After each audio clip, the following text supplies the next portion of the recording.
Hello, Trinidad and Tobago, and welcome once again to another episode of Strictly Legal on WESN Content Capital.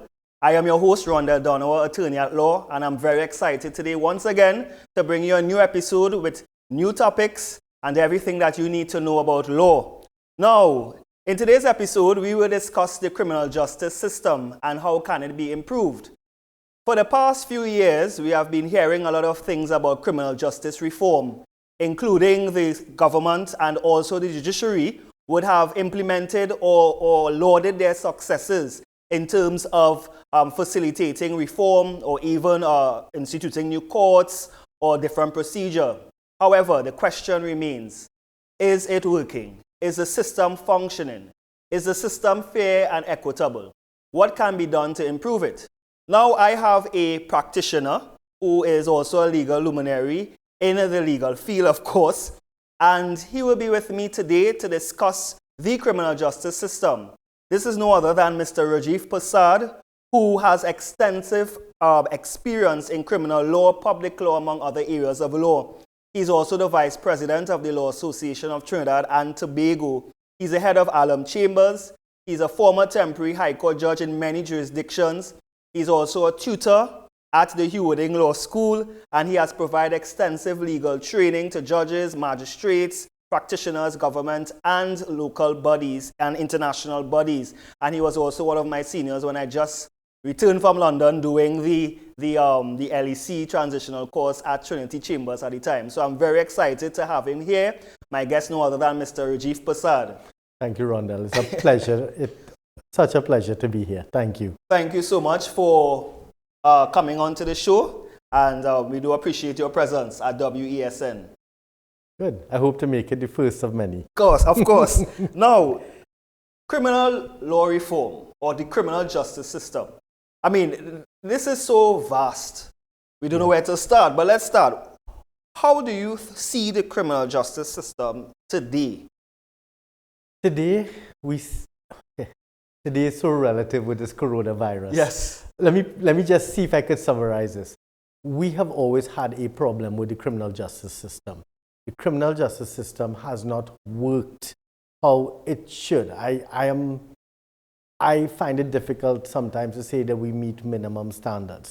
What does that mean in real life? It means if you're a person charged with an offense, you spend many years waiting to get a trial to clear your name.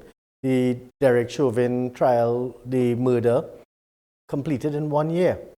When you think about that, that's the American standard. Maybe it was a high-profile case. Yes. But we literally have people waiting 10, 15, 20 years to get a trial in the high court. Okay? I'm not talking about exceptional cases. I'm talking about people who are just taking a long time. That's from the accused point of view. Yes. From the victim's point of view, the witness's point of view, the police point of view, they have to keep going to court, continuing for years and years. So it doesn't matter which part of the stakeholding spectrum you come from, it's not working as we would want it to work. That having been said, yes.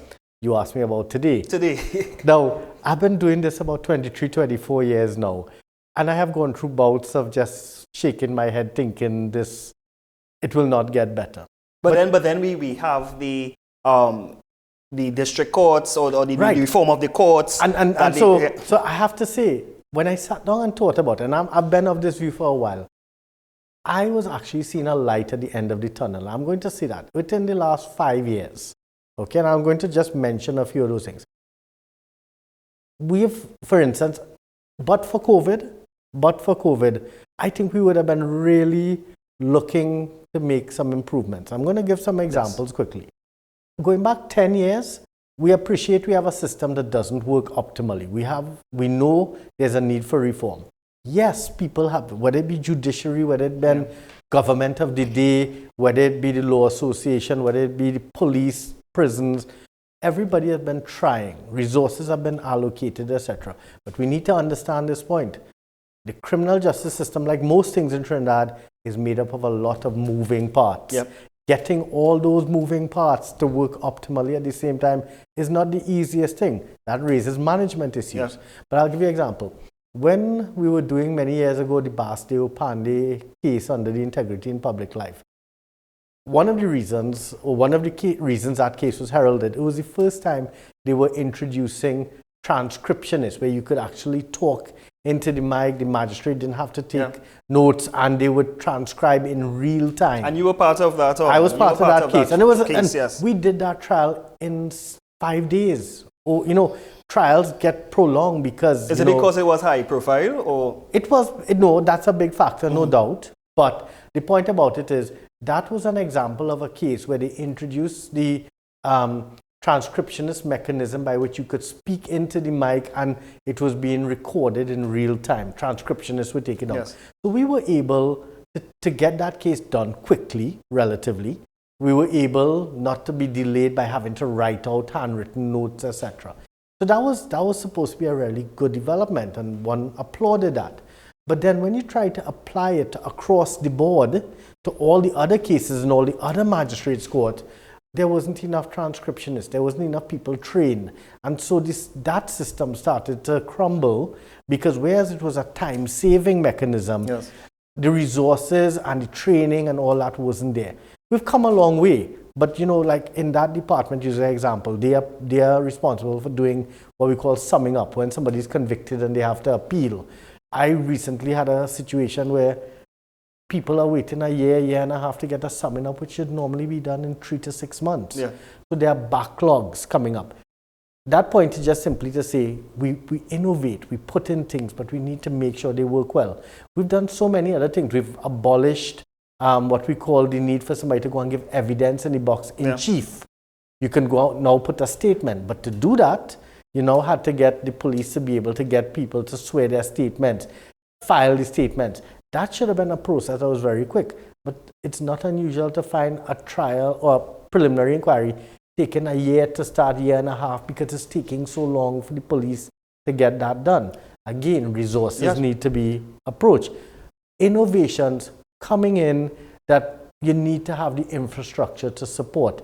It doesn't only go there. I mean, you have many other examples of situations where you're trying to reform and you're doing things, but you need a little more. Now, I'm not saying it's an overnight solution. I'm not saying that you put in these things, because I'm grateful. I'm really grateful for those things coming in. Does that mean that there needs to be more consultation with practitioners, particularly law association and other areas?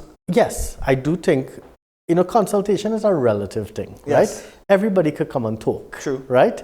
But I have to applaud the Chief Justice very recently agreed to host a committee which is going to have all the stakeholders to look at criminal justice. And why do I think that's important? Why do I think that is a pivotal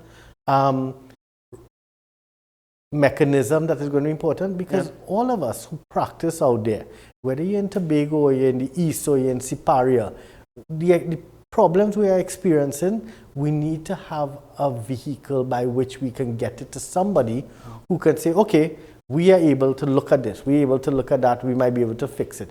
Having a committee, and it's the Chief Justice Criminal Justice Committee, which he recently agreed, and I think might be meeting today for the first time.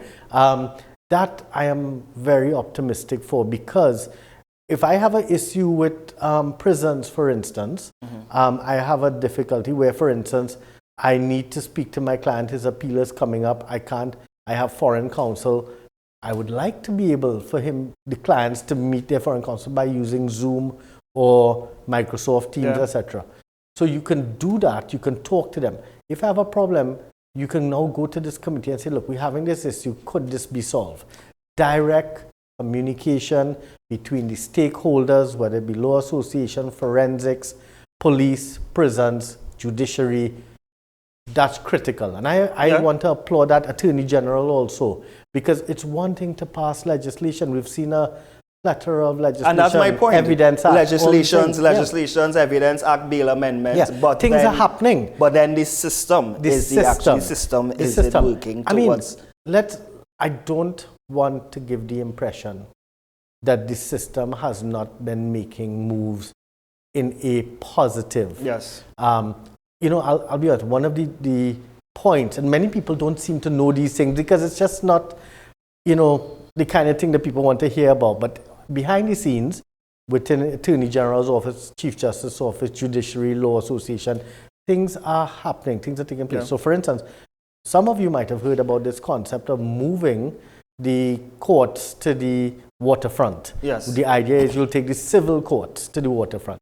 As I understood it, and this was supposed to happen last year, as was everything supposed to happen last year. Even the magistrates court in San Fernando. The common sense, let's not talk about our magistrate court, but the common sense was, and it made a lot of sense to me, was that we took the civil courts away from the Hall of Justice so that the Hall of Justice could become a dedicated criminal court. Because we only have about 6 criminal courts here. Yes. If we want to seriously clear out a backlog, we need to have multiple courts running at the same time. Now the Attorney General at one point in my program, he would have indicated that the institution of a lot of district courts and in the criminal division, that would, and even judge alone trials would have sped up or disposed of a number of cases. It would be making, it has its place. It's all mechanisms aimed to try to speed up the system.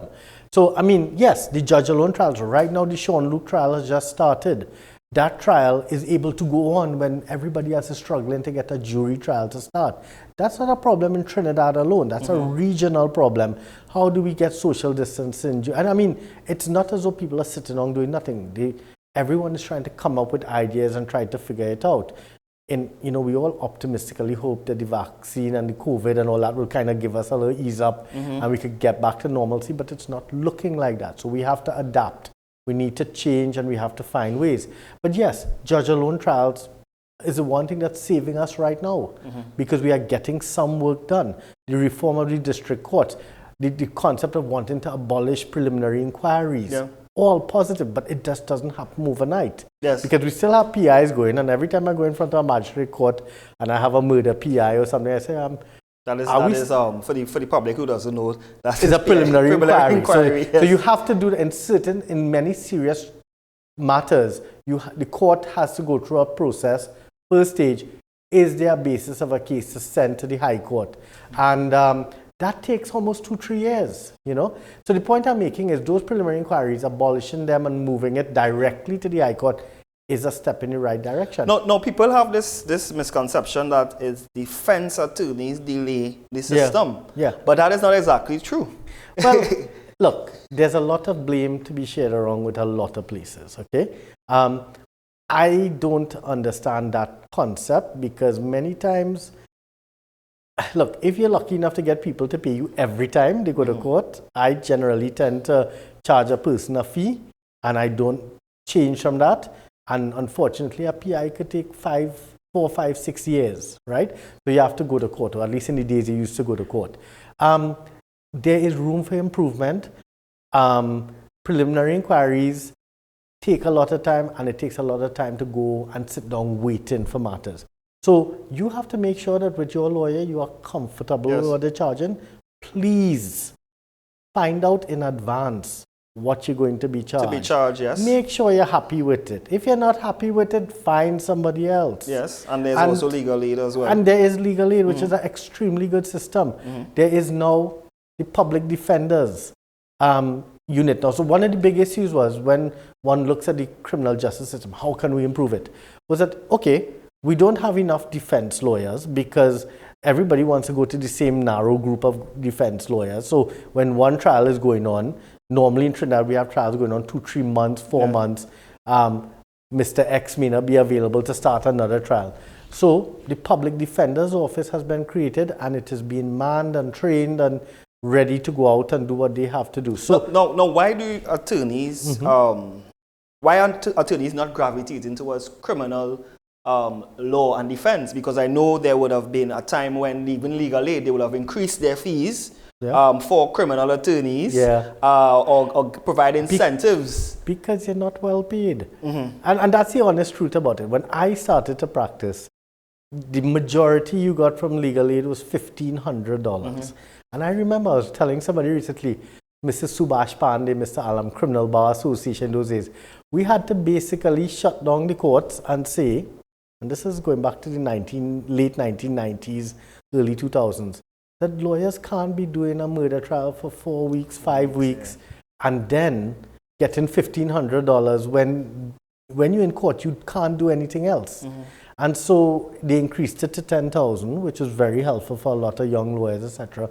But people have this view that, I don't know, criminal lawyers is not the best paid profession. Yes. If you really, and you could, in the profession... unless you are very senior and no, yeah. everyone... I mean, everyone if you've been doing it for 25 years, like you would think you'd be able to make a living out of it. But the point about it is that, like any job, when you're now starting, there are better ways to earn a money. Civil law, litigation is better paid, etc. But the point is, there are a lot of people who do criminal law because they like doing it, because they feel they're offering a service. And because representing persons, not everybody is guilty. And trust me, you get people telling you things in the way of instructions, which when you think about it, and it's supported by what they say. I always remember, I'll give you an example. I had a chap who I was asked by legal aid to defend for killing 3 people, right? In a situation where he said he went to pick up his children by his estranged girlfriend and got into an argument with the mother-in-law. And he had a 1.5-year child in his hand and his 3-year-old daughter. And the mother-in-law started pelting stones at him. And he remembered getting hit. And all he remembers after that was picking up a piece of wood. And next thing, 3 bodies around him. It sounded weird. I went to see him in the prison and that story, and I started doing research, and I realized that, something like that could happen. The jury convicted him of murder, because, I mean, you're not going to kill 3 people and the jury will come back. But the Privy Council agreed that it was provocation and, sentenced him appropriately, and he's now, back out in the free world after 20 years in jail. But the point about it is this. Lawyers have a role to play because your job is to articulate and represent what they're saying. Your job is not to judge them. Your job is to assist them in presenting the case. Because we never know how a jury is going to look at it, what they're going to find favor with, and we never know who's telling the truth. That's the other thing. We are just vehicles by which the justice system works. And if you do your job properly, at least you can make sure if you're prosecuting, the victim is protected. If you're defending, the accused is protected. No, let's talk about the prosecuting, because we know we have a director of public prosecutions. And we have a department. Which basically prosecute high profile, or rather matters in the High Court or everything, even magistrates court. Is the DPP office sufficiently understaffed? Significantly rather. So if I have any one wish in this criminal justice system, it is attention be given to DPP's office, because we have been seeing so much happening. Public defenders' offices, the courts. I love this concept of having a dedicated hall of justice with many courts. We clear in backlog. But you know what? If we don't have enough people in the DPP's office, then you don't have prosecutors. And if you don't have prosecutors, then no attempt to increase the number of courts, no attempt to add public defenders. And then that will delay the system, obviously. And I'm going to give you like 2 or 3 quick examples. DPP's office is horribly understaffed. I think last year or year before, Mr. Gaspard talked about I think it was 100 short of personnel that he needed to fulfill his complement. Okay?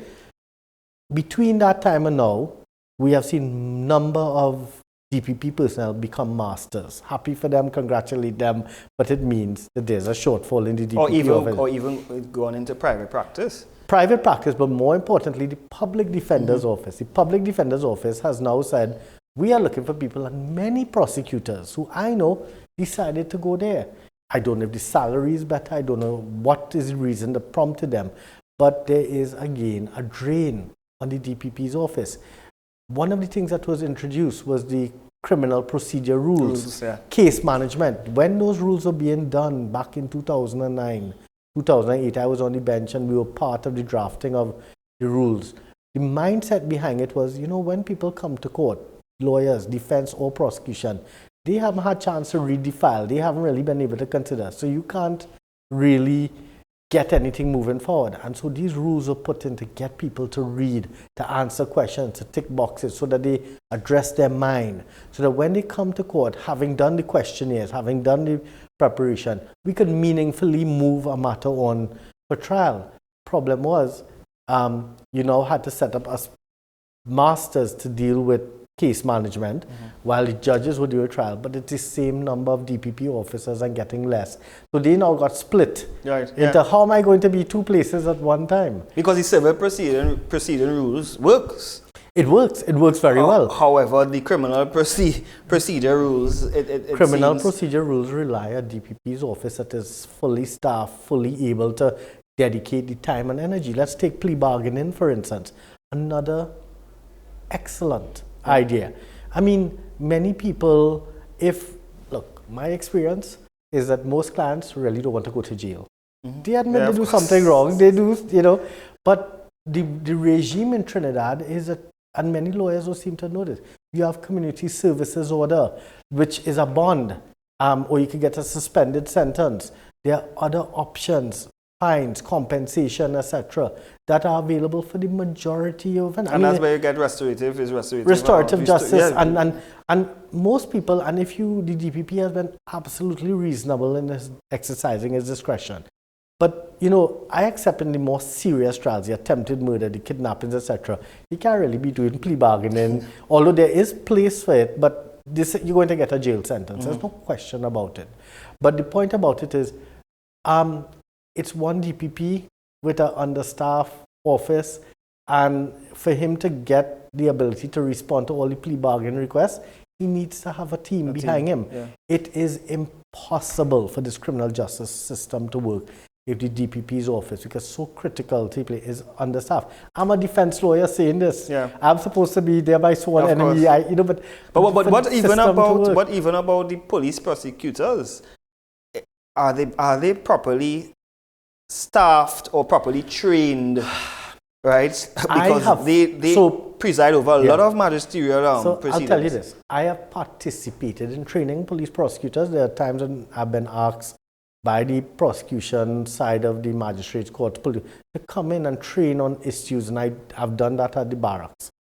I have seen some really amazing prosecutors who weren't necessarily sergeants at the time. Decent, very good. There are some that need some help, right? But that the same applies to the trained lawyers. My thing is this, I think they have a place. I think they should be encouraged. I think they should be trained. And I mean, but at the end of the day, it's again getting people to support them. So my thing is this, we're moving in the right direction. I'm going to say I'm seeing a light at the end of the tunnel, for COVID, because if that COVID did not shut down everything, if we could see the waterfront courts going to civil, and I mean setting up the high court with multiple courts, don't know where you're going to get judges. But some people say COVID helped them in terms of there's virtual courts. There's no need to attend physical court. I'm sorry, I love it. I applaud that having to drive Mayaro or Rima or Siparia to go to court. But you know what? I love the virtual hearings for case management. Yes. But there is a big distinction between that and a trial. And I look forward to being able to case manage from my office. And a lot of trials are being delayed because attorneys are not willing to do trials virtually. Right. Some magistrates are, and I applaud them for that, because I have one particular matter which was, we started, it took over 3 years because there was multiple witnesses, etc., because cases have to be adjourned because a magistrate on any given day has 20, 30 cases. So even if you start, they could give you an hour, it gets put off. It took 3 years. We got to the stage of closing speeches, and then the magistrate got promoted to a judge. Wow. And then, so the whole case had to start over. And so things like that. No succession as well. Yeah, I mean, a little bit of management planning would have made a difference. But you know what, to start it back in COVID times, because I said to the magistrate, doing this virtually is going to take even longer, and the magistrate was actually prepared and willing to do it. Once particular safeguards were put in place in court, you don't need to have a lot of people. You don't need to have it. You can minimize it. You could social distance. Yeah. So I'm seeing the court. But you know what? If we're going to clear our backlog, if we're going to start being able to tell accused people, you can get a trial within a reasonable time. Yeah. Tell victims and police officers that you don't have to spend 10 years coming to court. Okay. You know, which is a thing.